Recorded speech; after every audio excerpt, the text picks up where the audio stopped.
자, 안녕하세요. 2학년 학생들 여러분. 이제 다음 주 정도부터 여러분들이 계획한 과제 연구 계획서를 발표를 할 텐데요. 오늘은 그 계획서에 포함되는 서론과 이론적 배경의 작성 방법을 사례를 중심으로 설명하는 시간을 갖도록 하겠습니다. 잘 알고 있겠지만 서론에는 이 연구가 왜 필요한지 명료하게 제시가 돼야 되겠죠. 내가 이 연구 주제에 대해서 왜 알아보고 싶은지, 왜 연구를 해야겠다고 생각을 했는지에 관련된 연구 동기가 분명히 제시가 되어야겠습니다. 그리고 여러분이 지금까지 쭉 선행 연구에 대해서 알아보았고요. 그 선행 연구의 동향, 내용, 한계를 파악을 했었는데요. 이를 극복하기 위해서 나는 내 연구에 어떤 걸 추가했고 새롭게 시도했는지에 대한 차별성, 독창성 부분이 서론에 잘 드러나 있으면 좋겠습니다. 그 다음은 이론적 배경인데요. 서론에서 제시했던 연구의 필요성에 관련한 이론적 근거를 제시하는 부분이 이론적 배경입니다.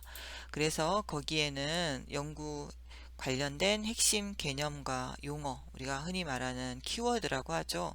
연구자는 익숙하지만 그 논문을 처음 접하는 혹은 뭐 접했다 하더라도 이 연구에 대해서는 새로운 사람들이 잘 이해할 수 있도록 용어나 개념, 그리고 학술적 정의라던가 원리, 이론들을 설명하는 게 이론적 배경이고요. 연구에 필요한 도구나 방법에 관련된 설명이 필요하다면 여기서 이론적 배경에서 설명을 하는 겁니다. 그리고 출처도 꼭 밝혀줘야겠죠. 지금부터는 그 선생님이 지도했던 생물과 과제연구의 세 가지 논문을 중심으로 서론과 이론적 배경을 어떻게 작성했는지 예시를 한번 참고로 보도록 하겠습니다. 지금 이 친구들은 김과 녹차 추출물이라는 자연 추출물을 이용해서 천연 자외선 차단제를 개발하는 연구를 진행했는데요. 이렇게 발표를 하면서 여기 보시면 자기들이 연구했던 요 사진을 넣었죠. 스펙트로 포토미터를 넣은 걸 알 수 있고, 이 학생, 대표 학생이 이제 서땡땡 학생인데, 현재 대학교 3학년이에요. 수의학과 다니고 있는데, 이 PPT 사용에 허락을 받고 선생님이 지금 여러분에게 보여주는 겁니다. 연구 동기와 목적, 이 학생이 직접 만든 거 PPT 슬라이드 그대로예요. 그래서 연구 동기와 목적을 어, 현재 자외선 차단제인 유기 자외선 차단제와 무기 자외선 차단제의 문제점이 어, 활성산소 생성이라고 이렇게 정리를 해서 보여주고 있죠. 그래서 이 활성산소 생성의 문제점을 해소하기 위해서 천연 재료를 활용한 자외선 차단제가 필요하다는 거 이렇게 그림으로 보여주고 있는 거죠. 당연히 논문에는 글로 썼지만요. 그래서 천연 재료로 김 추출물과 녹차 추출물을 사용했다고 설명을 하면서 어, 어떤 방법으로 이 자외선 차단능을 확인할 것인지에 대한 얘기를 하고 있고, 기존의 자외선 차단제에 비해서 광 안정성이 부족함을 확인을 해서 여기에다가 식물성 유지를 추가를 한다는 얘기를 지금 하고 있습니다. 두 번째 논문은 폐수 성분을 산화시키는 균과 그리고 전자를 고정시키는 두 가지 세균을 이용해서 미생물 연료 전지 개발을 하겠다는 게 굉장히 큰 포부를 가지고 연구를 진행을 했는데요. 이 연구가 그래도 고등학생 수준에서는 나름 일단 폐수 성분을 처리하는데도 의미가 있고, 그거를 처리하는 과정에서 전자를 생산한다는 야무진 동기를 가지고 있었기 때문에 이 연구로 이 친구들이 휴먼텍 동상을 받죠. 상금 300만 원을 받았던 바로 그 연구입니다. 그래서 서론에는 현재의 폐수 방출의 현황을 지금 보여주고 있어요. 그리고 이제 뭐 온이가 뭔지 오염물질을 포함한 진액이라는 거 설명도 하고 있죠. 그래서 대기업별로 폐수가 이렇게 많이 방출된다. 그래서 내 연구가 이 폐수를 처리하는 어떤 방안을 제시하는데 어떤 의미가 있다라고 지금 말해주고 있는 거죠. 그리고 우리나라의 폐수 처리 공정의 현황을 설명하면서 전력 비중이 굉장히 많이 차지한다. 그런데 우리나라 에너지 자립률은 굉장히 낮다. 그래서 미생물을 활용한 본인들의 연구, 이 폐수 처리를 알아보는 게 굉장히 필요하다. 이런 얘기들을 지금 하고 있는 겁니다. 그리고 그 과정에서 추가적인 전기가 생산이 된다면 얼마나 좋겠느냐 이렇게 설득을 하고 있죠. 연구의 필요성으로. 그리고 이제 이 연구자들이 알아내고 싶은 게 이제 미생물을 이용한 전지를 만드는 거잖아요. 그래서 기존의 미생물 연료 전지에 대해서 지금 설명을 하고 있죠. 그래서 박테리아를 이용한, 즉 세균을 이용한 미생물 연료 전지의 그 이론적 배경을 지금 설명을 하고 있습니다. 그리고 본인들이 지금 이제 설계를 하려고 생각한 산화균과 전자고정균을 이용한 미생물 연료 전지의 그 흐름을 그림으로 지금 그려서 보여주고 있습니다. 그래서 폐수 성분을 산화시키는 균의 역할, 그리고 전자를 고정시키는 전자교정균의 이 사례들, 어떤 게 이 슈도모나스 어, 아에루기노사이라는 이게 이제 전기 생산균이고, 요 밑에 있는 게 또 이제 고정균인데, 이 두 가지 세균을 이제 분양 받아가지고 직접 실험을 수행을 했죠. 그래서 이 균에 대한 설명을 하는 것도 이론적 배경에 당연히 포함이 되어야겠죠. 연구 목적을 다시 정리를 해서 서론의 마지막 부분에 이렇게 제공을 하면 읽는 사람한테 굉장히 친절한 논문이 되겠습니다. 그리고 연구 방법도 이제 네 가지로 나누어서 설명을 하고 있죠. 세 번째 연구는 미생물을 이용해, 이것도 마찬가지로 콘크리트, 약간 부서져 가는 콘크리트나 속초 문화재를 보수하는 거에 관련된 연구예요. 그래서 요 PPT의 앞면도 이런 식으로 지금 일부 균열이 가 있는 요 균열이 보이죠? 이 콘크리트의 이 넓이가 비포 애프터 이렇게 첫 번째 날, 세 번째 날, 다섯 번째 날, 이래서 이제 요 간격들이 어떻게 차이가 있는지 이제 점점점 좁혀간다는 걸 이제 보여준 거죠.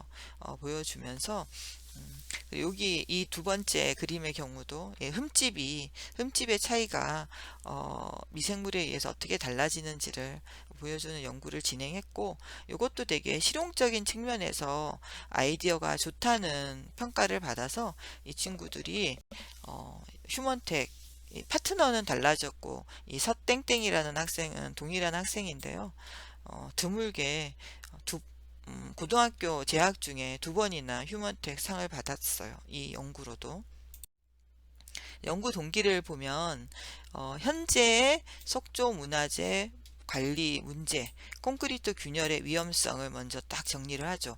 근데 되게 눈에 띄는 게 일간지에 기사를 주면서 어떤 문제점이 있는지 일간지만 제시를 한 게 아니라 일간지의 내용을 또 이런 식으로 정리를 해가지고 보내주게 되죠. 그래서 문화재 보존 방법에 대해서 모색해 볼 필요가 있다라고 연구자가 생각하는 연구의 필요성에 대해서 설득력 있게 정리를 해서 보여주고 있죠.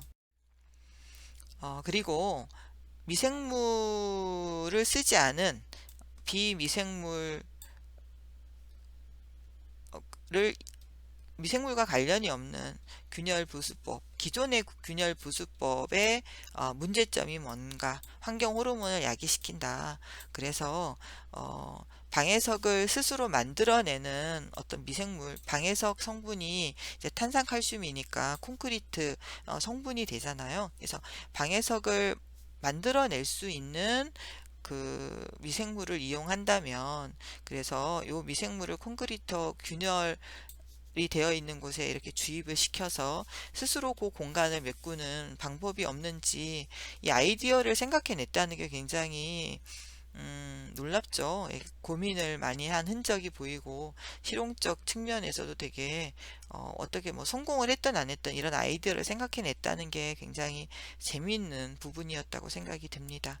그래서 연구의 목적을 이런 식으로 PPT도 딱 이렇게 나누어 가지고 기존의 방법의 문제점을 딱 보여주고, 그래서 우리가 지금 하려고 하는 거는 이거다 이렇게 한눈에 알아볼 수 있게 PPT도 잘 만들었다는 거 알 수 있죠. 여러분이 이제 참고할 수 있는 부분이라는 생각이 듭니다. 그래서 연구의 목표를 이제 크게 세 가지로 나누어서 미생물의 어, 작용이 되는지, 이 미생물이 과연 보수의 기능을 하는지 실험적으로 알아보고, 그리고 실제로 이제 내구성도 측정을 했거든요. 그 뭐죠? 그 압력을 줘가지고 얼만큼 견디는지 물리 실험실에서 이제 빌려가지고 그것도 측정을 하고, 그래서 얼마나 또 실제로 이용할 수 있는지도 확인을 하는 그런 연구를 수행을 했습니다. 이론적 배경의 순서를 한번 참고를 해보세요. 그래서 이제 요거는 MICP라고 요약을 해서 사용할 때는 처음에는 이렇게 한글로 된 번역이라던가 영어 전체를 다 제시를 해야 되죠. 그 다음에는 이제 MICP로만 사용을 해도 됩니다. 얘가 뭔지, 생체 광물 형성 작용을 하는 그 작용 자체가 무엇인지 설명을 하고 있고, 그 원리에 대해서도 제시를 해주고 있습니다. 그래서 결과적으로는 이 탄산칼슘을 만들어내는 과정이라는 것을 보여주고 있고요. 그리고 이제 요런 연구가 이 미생물을 중심으로 다양한 연구가 추진 중이지만, 본인들이 사용하려고 하는 이 미생물 관련해서는 연구가 진행되고 있지 않다. 그래서 우리 연구는 기존 연구하고는 이런 점에서 차별되고 다르다라고 이제 보여주고 있는 거죠. 그래서 메커니즘도 이제 같이 보여주고 있고요. 어떻게 칼슘을 유인해 가지고 탄산칼슘이 만들어지고 축적이 되는지를 보여주고 있습니다. 그리고 이제 요 미생물, 사용하려고 하는 미생물에 대해서도 소개를 해야 되겠죠. 어떻게 생겼는지 사진과 함께, 그리고 배양 속도가 어떤지, 그리고 기존에 사용하고 있던 거와 유전적 유사도는 어떤지 이렇게 보여주고 있습니다.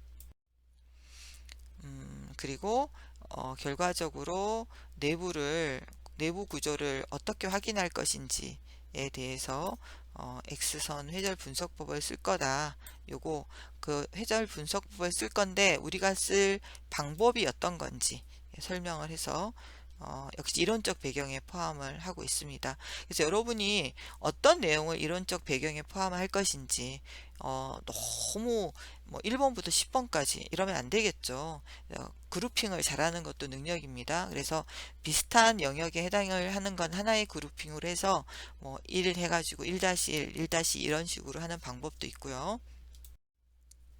그래서 다시 정리하자면 참고로 보여준 내용과 같이 여러분의 서론에는 연구의 필요성, 동기 목적, 그리고 선행 연구와의 차별성, 독창성이 잘 드러나도록 서론을 준비하시면 좋을 것 같고요. 이론적 배경에는 연구 관련된 핵심 개념이나 용어, 학술적인 이론들, 그리고 실험 방법의 그 주요한 내용들이 잘 담기면 좋겠습니다. 고민한 만큼 좋은 연구 계획서가 나올 거라고 생각을 하고요.